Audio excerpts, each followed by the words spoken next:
பார்ப்போம். ஒலி அலைகள் என்றது எப்படி ஸ்டார்ட் ஆகுதுன்னு பார்த்தீங்கன்னா, ஒலி எப்படி வந்து ஒரு சவுண்டு நம்மளுக்கு கேட்கும்னா அதிர்வுகளால் வந்து சவுண்டு வந்து உருவாகிறது. அந்த அதிர்வடையும் பொருட்கள் அலைவடிவில் ஆற்றலைன்னா அந்த சத்தத்தை வந்து உருவாக்குகிறது. அதுவே வந்து ஒலி அலை அப்படின்னு குறிப்பிடுறாங்க. அடுத்து வந்து பார்த்தீங்கன்னா, அதிர்வுறும் பொருட்கள் வந்து உருவாக்கக்கூடிய ஒலி வந்து எந்தெந்த ஊடகங்கள் மூலமா பரவும்னா திட, திரவ, வாயு. அடுத்து மட்டும் பார்ப்போம்.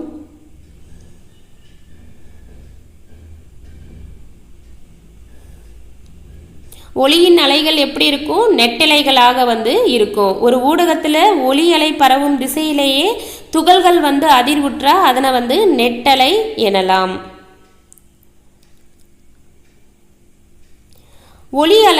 ஒலி அலைகளை வந்து அதிர்வெண்ணை பொறுத்து வந்து வகைப்படுத்துகிறாங்க. செவியுணர் ஒலி அலைகள் வந்து எத்தனை ஹெட்ஸ் முதல் எத்தனை ஹெட்ஸ் வரை இருக்கும்னா 20 ஹெட்ஸ் முதல் 20,000 ஹெட்ஸ் வரை வந்து இருக்கும்.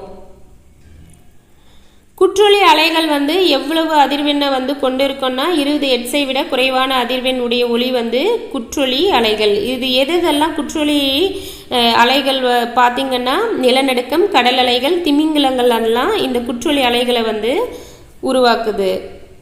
மீயொலி அலைகள் வந்து எவ்வளோ ஹெட்ஸு இருக்கணும்னா 20,000 ஹெட்ஸுக்கு அதிகமாக இருந்தால் வந்து மீயொலி அலைகள் அப்படின்னு சொல்லுவாங்க. குற்றொலி அலைகளும் மீயொலி அலைகளும் வந்து மனிதர்களால் வந்து கேட்க இயலாது. மீயொலி அலைகள் யாரால் கேட்க இயலும்னா கொசு, நாய், வவ்வால், டால்ஃபின். மீயொலி அலைகளை ஏற்படுத்தக்கூடிய உயிரினம் எதுன்னா வவ்வால்.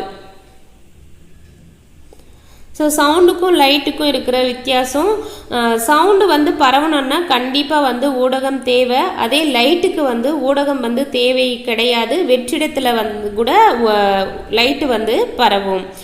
ஒலி அலைகள் சவுண்டு வந்து நெட்டலைகளாக வந்து இருக்குது. லைட்டு வந்து பார்த்திங்கன்னா குறுக்கலைகள். சவுண்டினுடைய அலைநீளம் வந்து பார்த்திங்கன்னா 1.65 சென்டிமீட்டர் முதல் 1.65 மீட்டர் வரை இருக்கும். லைட்டினுடைய அலைநீளம் 10 × 10⁻⁷ மீட்டர் முதல் 7 × 10⁻⁷ மீட்டர் வரை. சவுண்டினுடைய திசைவேகம் வந்து பார்த்திங்கன்னா 340 மீட்டர் பர் வினாடி. அதே வந்து லைட்டினுடைய திசைவேகம் வந்து பார்த்திங்கன்னா 3 × 10⁸ மீட்டர் பர் வினாடி.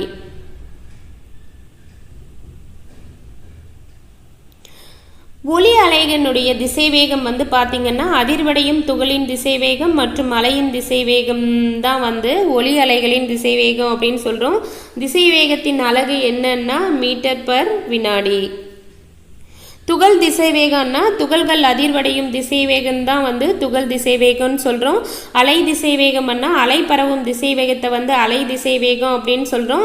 அல்லது இதனை வேற எப்படி குறிப்பிடலான்னா ஓரலகு காலத்தில் ஒலி அலை பரவும் தூரத்தையும் வந்து எப்படி சொல்கிறாங்க? அலை திசைவேகம் அப்படின்னு சொல்கிறாங்க. சவுண்டுக்கான திசைவேகத்துக்கான ஃபார்முலா என்னன்னு பார்த்தீங்கன்னா v = n லாம்டா. சவுண்டு எந்தெந்த ஊடகங்கள் வழியாக பரவும்னா திட, திரவ, வாயு ஊடகங்கள் வழியாக பரவும். இதை வந்து அந்த திசைவேகத்தை வந்து அதாவது அந்த வேகம் போகிறத வந்து திடப்பொருளை பொறுத்தும் வந்து அதிகமாக இருக்கும். அதாவது திடப்பொருளை வந்து சவுண்டுனுடைய வேகம் எப்படி இருக்கும்? அதிகமாக இருக்கும். அதை விட கொஞ்சம் கம்மியாக வந்து திரவ பொருளில் இருக்கும் சவுண்டுனுடைய வேகம்.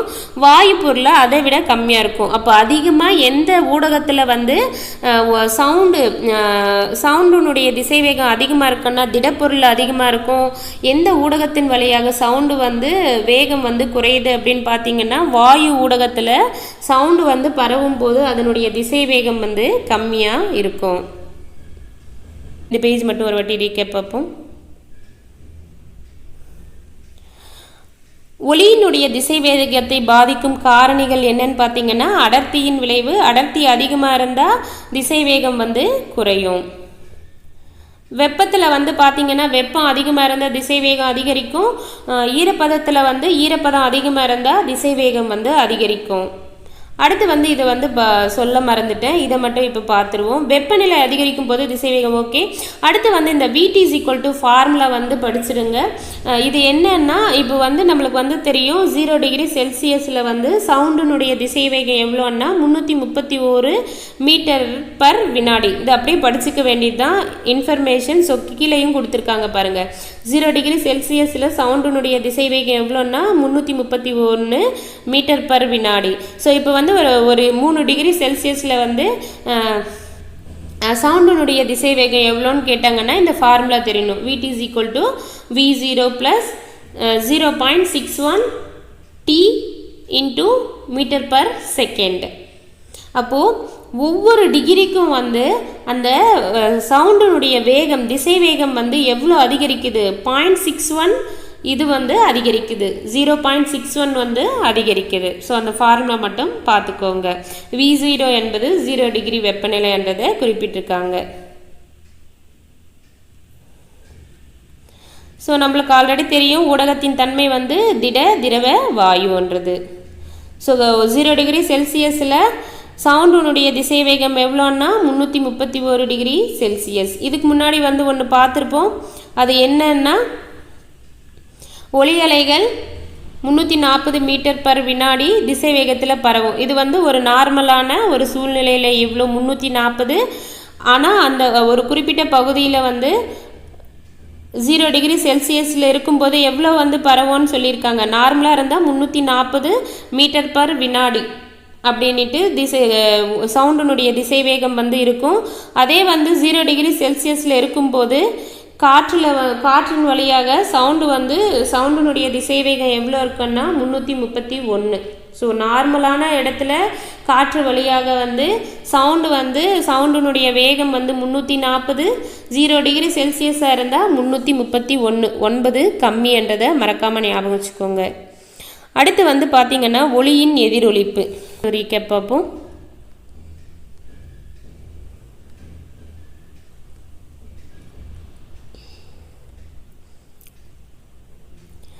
ஒளியானது ஒரு ஊடகத்திலிருந்து மற்றொரு ஊடகத்திற்கு பரவும் போது இரண்டாவது ஊடகத்தால் எதிரொலிக்கப்பட்டு முதல் ஊடகத்திற்கு திரும்ப அனுப்பப்படுவது தான் வந்து ஒளியின் எதிரொலிப்பு. இந்த எதிரொலிப்பு நிகழும் போது படுகதிர் எதிரொலிப்பு கதிர் அப்படின்ட்டு 2 விஷயங்கள் வந்து நிகழுது. எதிரொலிப்புக்கான விதிகள் வந்து பார்த்திங்கன்னா படுகதிர் எதிரொலிப்பு கதிர் செங்குத்துக்கோடு எல்லாமே வந்து ஒரே தளத்தில் வந்து அமையும். அடுத்து வந்து பார்த்திங்கன்னா படுகோணமும் எதிரொலிப்பு கோணமும் வந்து சமமாக வந்து இருக்கும். படுகதிர் வந்து 90 டிகிரின்னா எதிரொலிப்பு கோணமும் வந்து 90 டிகிரி தான். படுகதிர் படுகோணம் வந்து 45 டிகிரின்னா எதிரொலிப்பு கோணமும் வந்து 45 டிகிரி தான், சமமாக இருக்கும். கைத்தட்டும் அறை வந்து எங்கே அமைஞ்சிருக்கு அப்படின்னு பார்த்தீங்கன்னா கோல்கொண்டா கோட்டை, ஹைதராபாத், தெலுங்கானாவில் வந்து அமைஞ்சிருக்கு. ஒரு அடர்மிகு ஊடகத்தினுடைய விளிம்பில் ஒளி அலைகள் வந்து எதிரொலிப்பு நடக்கும்போது எப்படி இருக்குன்னா இறுக்கங்கள் வந்து சுவரில் மோதி மீண்டும் இறுக்கங்களாக தான் வந்து எதிரொலிக்கிறது. ஆனால் அதில் திசை மட்டும் மாறி இருக்கும். அடர்குறை ஊடகத்தின் விளிம்பில் ஒளி அலைகளின் எதிரொலிப்பு. ஸோ ஃபஸ்ட்டில் வந்து அடர்மிகு ஊடகமாக ஒரு சோற்றின் மேலே ஒளி அலைகள் வந்து எப்படி எதிரொலிக்கும்ன்றதை பார்த்தோம். இப்போ வந்து அடர்குறை ஊடகத்தின் விளிம்பில் ஒளி அலைகளினுடைய எதிரொலிப்பு எப்படி இருக்குன்றதை பார்க்க போகிறோம். ஸோ ஃபஸ்ட்டில் வந்து அடர்குறை ஊடகத்தில் விளிம்பில் ஒளி அலைகளினுடைய எதிரொலிப்பு வந்து எப்படி இருக்கும்? காற்று ஊடகத்தின் வழியாக வந்து ஒரு விசையை செலுத்தும் போது இறுக்கங்களாக பட்டு எதிரொலிப்பு நடக்கும்போது தளர்ச்சிகளாக வந்து தோன்றும். அடர்குறை ஊடகத்தில் சவுண்டினுடைய திசைவேகம் எப்படி இருக்கும்னா அதிகமாக இருக்கும். அடர்மிகு ஊடகத்தில் சவுண்டினுடைய திசைவேகம் எப்படி இருக்கும் அப்படின்னு பார்த்தீங்கன்னா குறைவாக வந்து இருக்கும். ஸோ அடர்குறைன்னா திசைவேகம் அதிகம், அடர்மிகுன்னா திசைவேகம் குறைவு. சமதள பகுதிகளில் ஒளி எதிரொலிப்பு வந்து பார்த்திங்கன்னா ஒளி எதிரொலிப்பில் வந்து எந்த ஒரு மாற்றமும் வந்து நடைபெறாது. பட் வளைவான பகுதிகளில் ஒளி எதிரொலிப்பு எப்படி இருக்கும்னா மாற்றம் வந்து நிகழும், அதனுடைய செறிவில் வந்து மாறுபாடு இருக்கும்.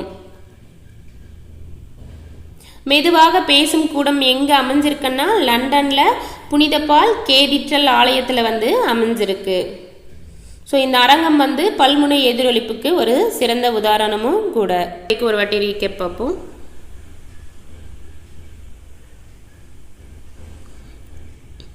எதிரொலிகள் வந்து எங்கெங்கே நிகழப்படும் அப்படின்னு குறிப்பிட்டிருக்காங்கன்னா சுவர்கள் மேலே, ஒலி அலைகள் வந்து சுவர்கள் மேலே, மேற்கூரைகள், மலைகள் போன்றவற்றின் பரப்புகள் மேலே மோதி பிரதிபலிக்கப்படும் நிகழ்வு தான் வந்து எதிரொலி அப்படின்னு சொல்கிறாங்க. சிறிய அறைகளில் வந்து எதிரொலியை வந்து கேட்க இயலாது. ஏன் கேட்க இயலாதுன்னா எதிரொலிப்பினுடைய அடிப்படை நிபந்தனைகள் வந்து பூர்த்தி செய்யறதில்ல, அதனால கேட்க இயலாது. எதிரொலிப்பு நடைபெறணும்னா அதற்கான நிபந்தனைகள் என்ன அப்படின்னு பார்த்தீங்கன்னா, மனிதர்களால் கேட்கப்படும் ஒலியானது நமது காதுகளில் எத்தனை வினாடி வந்து நிலைத்திருக்கும்னா 0.1 வினாடி வந்து நிலைத்திருக்கும்.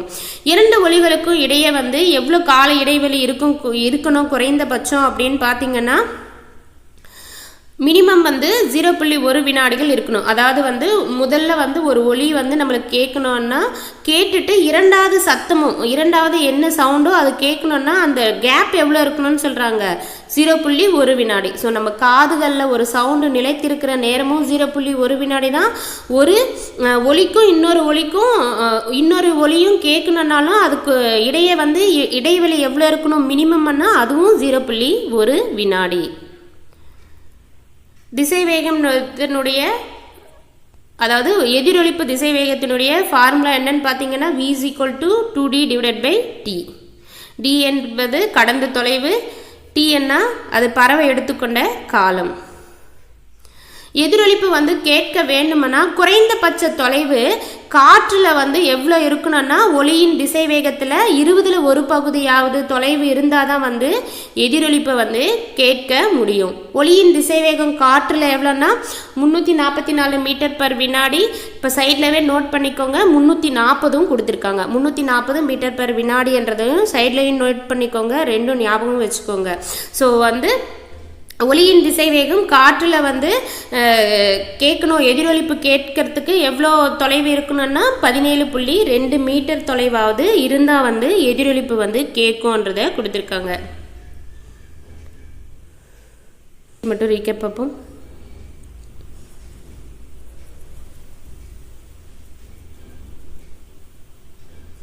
ஒலி எதிரொலிப்பு அட்டை. ஸோ ஒலி எதிரொலிப்பின் பயன்பாடுகள் என்னன்னா, ஒலி எதிரொலிப்பு அட்டையை பயன்படுத்தி அரங்கங்களையும் இசையரங்கங்களையும் வந்து ஒலியின் தரத்தை வந்து அதிகரிக்க வந்து பயன்படுத்துகிறாங்க. காது கேட்க உதவும் கருவிலையும் வந்து பார்த்திங்கன்னா ஒலி எதிரொலிப்பை வந்து பயன்படுத்துகிறாங்க. அடுத்து வந்து கூம்பு ஒலிபெருக்கிலையும் வந்து ஒலி எதிரொலிப்பை வந்து பயன்படுத்துகிறாங்க. டாப்ளர் விளைவு அப்படின்றது என்னன்னு பார்த்தீங்கன்னா இந்த பாக்ஸில் இருக்கிறத வந்து படிச்சுக்கோங்க. ஒலி மூலத்திற்கும் கேட்கும் நபருக்கும் இடையே வந்து சார்பியக்கம் இருக்கும்போது கேட்குனரால் கேட்கப்படும் ஒலியின் அதிர்வெண்ணானது ஒலி மூலத்தின் அதிர்வெண்ணிலிருந்து மாறுவது போல் தோன்றும் இந்நிகழ்வு தான் வந்து டாப்ளர் விளைவு எனப்படும். டாப்ளர் விளைவு வந்து சார்பியக்கத்தை பொறுத்து அமையும். அதுக்கு 4 வகையை வந்து சொல்லியிருக்காங்க. ஒன்று வந்து கேட்குனரும் அந்த ஒளி மூலமும் வந்து ஒன்று நோக்கியோ விலகியோ வந்து செல்லுதல். இன்னொன்று வந்து ஒளி மூலம் வந்து நிலையாக வந்து ஒளி மூலமானது நிலையான கேட்குனரை நோக்கியோ அல்லது விலகியோ செல்லுதல். ஒளி மூலமும் கேட்கும் நபரும் வந்து ஒன்றுக்கொன்று நோக்கியோ அல்லது விலகியோ செல்லுதல். ஒளி மூலம் கேட்குனரும் ஓய்வு நிலையில் இருக்காங்க. ஒளி பரவும் ஊடகம் வந்து நகருதல் விளைவாக வந்து குறிப்பிட்டிருக்காரு.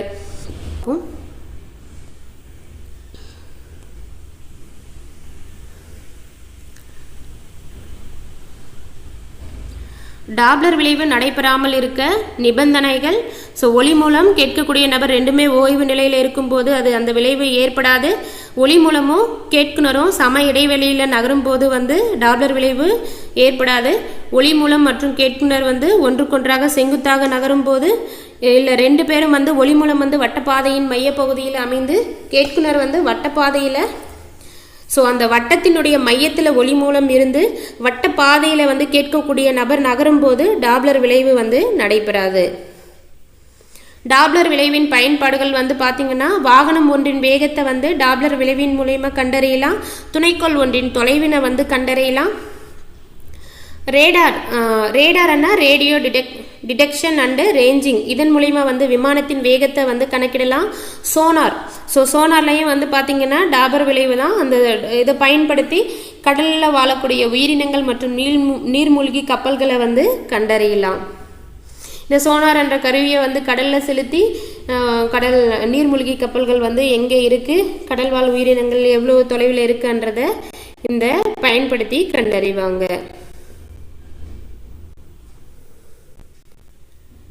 ஸோ நினைவில் கொள்க, ஒரு வாட்டி வாசிச்சிருங்க. அவ்வளோதாங்க, இதோட வந்து இந்த பாடம் வந்து முடியுது. தேங்க்யூ. ஸோ நான் சொன்னது புரியுதா இல்லை வேறு ஏதாவது இன்னும் கொஞ்சம் தெளிவாக சொல்லணுமான்றது கமெண்ட்டில் மென்ஷன் பண்ணுங்கள். அடுத்த வீடியோ பெட்டராக சொல்ல ட்ரை பண்ணுறேன். தேங்க்யூ.